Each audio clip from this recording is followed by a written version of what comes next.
نہ کرو بحث ہار جاؤ گی، حسن اتنی بڑی دلیل نہیں۔ زیوکار، کاہل، نکمے، بیکار، سست اور نااہل لوگوں کا خود احتسابی کی بجائے ناکامی کا ذمہ دار تقدیر، نصیب، مقدر اور قسمت کو ٹھہرانا ریت اس نگر کی ہے اور جانے کب سے ہے۔ اس طرف سے آ کر قسمت اور صرف قسمت کے راگ الاپنے والے، ہاتھ کی لکیروں، ستاروں کی چال اور طوطے کی فال پر سر پھینکنے والے یہاں دلائل پیش کرنے کے بجائے ہمیں قصے اور کہانیاں سنائیں گے، ہندوستانی فلم مقدر کا سکندر چلائیں گے اور ایوان میں بیٹھے باشعور لوگوں کو ماموں بنائیں گے۔ لیکن میں ان کی کوئی فلم چلنے نہیں دوں گی اور دلائل سے یہ ثابت کروں گی کہ کامیابی قسمت سے نہیں محنت سے ملتی ہے، کیونکہ پھول یوں ہی کھلا نہیں کرتے، بیج کو دفن ہونا پڑتا ہے۔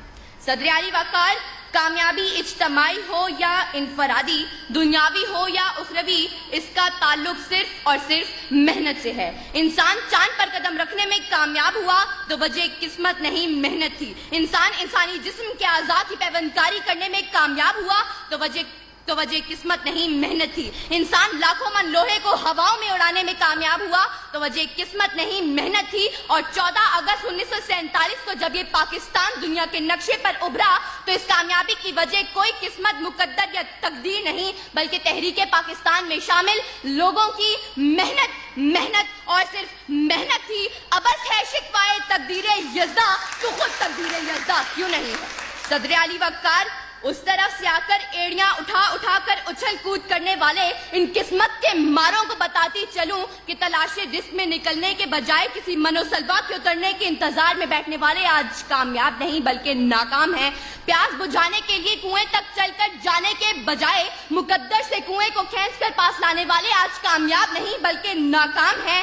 ظالم کے آگے سر اٹھانے کے بجائے ظلم کا نشانہ بنے ہاتھ پہ ہاتھ دھرے منتظر فردہ رہنے والے مظلوم آج کامیاب نہیں بلکہ ناکام ہیں۔ پلٹنے، جھپٹنے اور جھپٹ کر پلٹتے ہوئے لہو کو گرمانے کے بجائے قسمت کے مارے کرگس بن کر بیٹھنے والے آج کامیاب نہیں بلکہ ناکام ہیں۔ سر اٹھے تو صحیح ظلم کے سامنے، تبھی ظالم کا وقت حساب آئے گا اور تبھی غریبوں کے دربار میں ہاتھ جوڑے ہوئے ہر نواب آئے گا، انقلاب آئے گا، انقلاب آئے گا۔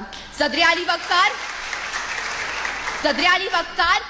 اگر آج ہم نے کامیابی کا صحرا محنت کے سر سے اتار کر زبردستی قسمت کے سر پر رکھ دیا تو یاد رکھیں کہ طوفان میں موجوں سے مقابلہ کر کے کشتی کو ساحل پر اتارنے والے ملاح کشتی کو قسمت کی لہروں پر چھوڑ دیں گے اور اپنے ہاتھوں سے چپو توڑ دیں گے۔ منزل کی طرف گامزن متحرک قافلے اپنے سفر قسمت کے قدموں میں ڈال کر جمود کی چادر اوڑھ لیں گے۔ یہ طلباء و طالبات ہاتھ کی لکیروں میں گم ہو کر کتابیں پڑھنا چھوڑ دیں گے۔ جد و جہد، محنت، کوشش، کام اور بس کام کے فلسفے کو چھوڑ کر فٹ پاتھ پر بیٹھے عامل، بابا نجومی اور بنگالی جادوگروں سے ناتا جوڑ لیں گے۔ اور آج کے اس مباحثے کے منصفین، مقررین کی تیاری دلائل اور محنت کو دیکھ کر نمبر لگانے کے بجائے آخر میں اول، دوم اور سوم آنے والوں کے لیے قسمت پوری کھول دیں گے۔ سچ ہے جو بات سرے دار سنائی جائے، ایک نہیں ہاں کئی بار سنائی جائے، یہ جو قسمت ہے، مقدر ہے، نہیں مانتی میں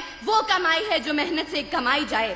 صدر علی وقار، اگر میرے ان تمام دلائل کے باوجود اگر اب بھی کوئی قسمت اور صرف قسمت کے راگ الاپتے ہوئے مقدر کے کچے گھڑے پر بیٹھ کر دریا پار اپنے مہیوال سے ملنے کی طلب رکھے تو اس کے لیے اتنا ہی کہتے ہوئے اجازت چاہوں گی کہ بے عمل دل ہو تو جذبات سے کیا ہوتا ہے، دھرتی بنجر ہو تو برسات سے کیا ہوتا ہے عمل لازمی تکمیل تمنا کے لیے، ورنہ رنگین خیالات سے کیا ہوتا ہے۔ شکریہ۔